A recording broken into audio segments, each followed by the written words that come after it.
សួស្តីអ្នកទាំងអស់គ្នាមនុស្សភាគច្រើនហាក់មិនទាន់យល់ច្បាស់ពីភាពខុសគ្នារវាង United States North America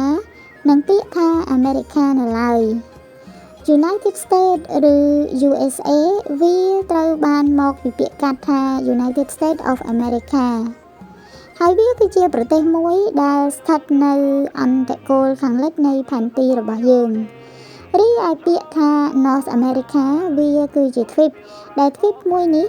ត្រូវបានរួមបញ្ចូលប្រទេសជាច្រើនដូចជា United States ប្រទេសកាណាដាប្រទេស Greenland មេស៊ីកូ គុយបានិងប្រទេសតូចៗផ្សេងទៀតជាច្រើន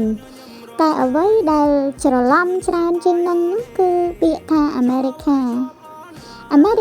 នៃត្រង់គឺសំដៅទៅលើទ្វីបទាំងមូលដែលទ្វីបនេះរួមបញ្ចូលទាំងអាមេរិកខាងជើងនិងអាមេរិកខាងត្បូងតែនៅក្នុងភាសាបច្ចុប្បន្នមនុស្សទូទៅត្រូវបានយល់ថាពាក្យថា America សំដៅទៅលើ United States ទៅវិញ